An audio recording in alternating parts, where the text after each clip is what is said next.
నమస్తే. This is Radhakrishna. Welcome to తొలి వెలుగు.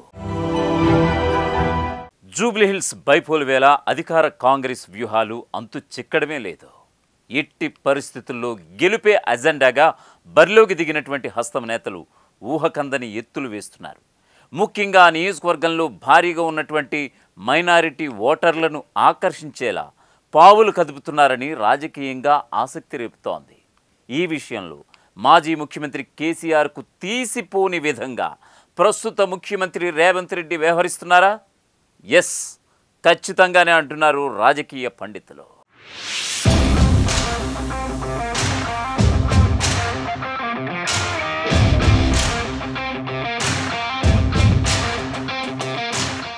రాష్ట్రంలో కాంగ్రెస్ పార్టీకి 67 మంది ఎమ్మెల్యేలు ఉన్నారు. సిపిఐ ఎమ్మెల్యే కూనంనేనితో పాటు బీఆర్ఎస్ నుంచి కాంగ్రెస్లో చేరినటువంటి మరో 12 మందితో కలిపి అధికార పార్టీ బలం ప్రస్తుతం 80కు చేరుకుంది. అయితే వీరిలో ఏ ఒక్కరూ మైనారిటీ వర్గానికి చెందిన వారు లేనే లేరు. దీంతో ఆ వర్గానికి మంత్రి పదవి దక్కలేదు అనడం కన్నా అదృష్టం లేదు అని చెప్పుకోవాలి. నిజానికి రేవంత్ రెడ్డి ముఖ్యమంత్రిగా బాధ్యతలు తీసుకున్న నాడే మైనారిటీల నుంచి ఎవరినో ఒకరిని మంత్రిగా నియమిస్తారని అంతా భావించారు.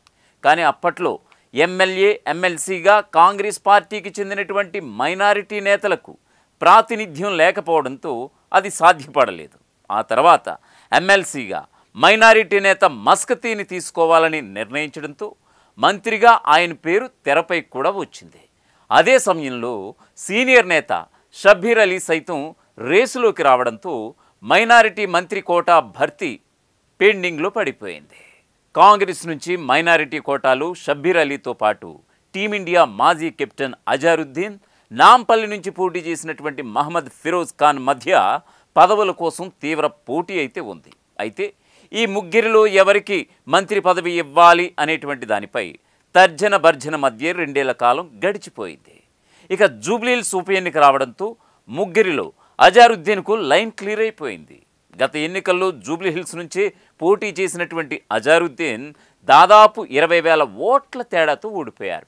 అయితే నియోజకవర్గానికి కొత్త కావడం, అప్పటికే టికెట్ ఆశించినటువంటి విష్ణువర్ధన్ రెడ్డి పార్టీ మారడంతో అజారుద్దీన్ ఓటమికి కారణాలుగా ఇప్పటికీ చెబుతుంటారు.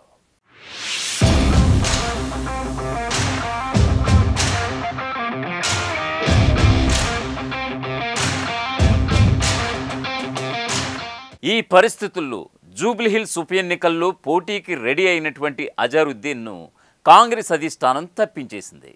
స్పష్టమైన హామీతో ఆయనను శాంతింపచేసిందని చెప్పాలి. ఎమ్మెల్సీ ఇచ్చి మంత్రి పదవి ఇస్తామని హామీ ఇచ్చింది. మాట ఇచ్చినట్లే గవర్నర్ కోటాలో ఎమ్మెల్సీగా సిఫార్సు కూడా చేసింది. ఈ ప్రతిపాదన ప్రస్తుతం గవర్నర్ వద్ద పెండింగ్లోనే ఉండనే ఉంది.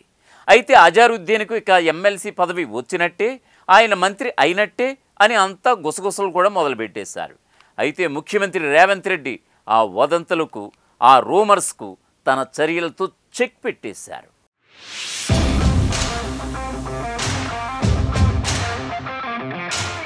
శుక్రవారం గవర్నర్ సమక్షంలో అజారుద్దీన్ ప్రమాణ స్వీకారం చేయడం రాష్ట్ర రాజకీయాల్లో తలపండిన నేతలను నిశ్చేష్టులను చేసింది.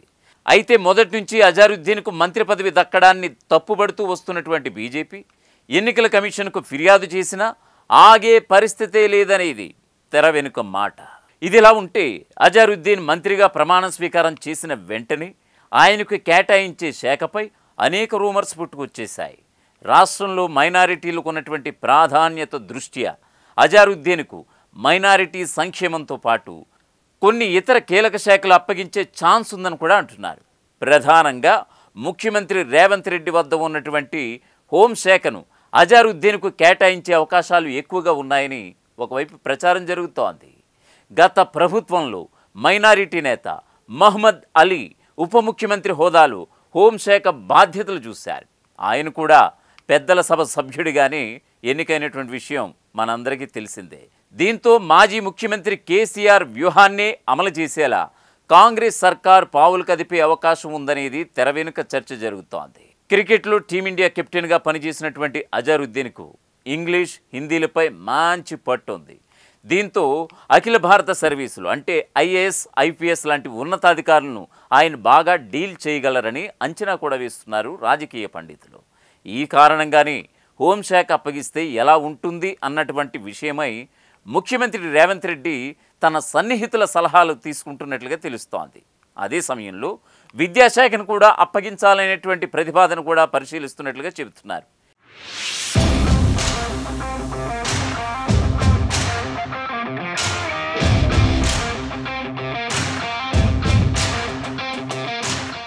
ఏది ఏమైనా మంత్రివర్గంలో చేరినటువంటి అజ్జుభాయ్కి కీలక బాధ్యతలు ఇవ్వడం ఖాయం.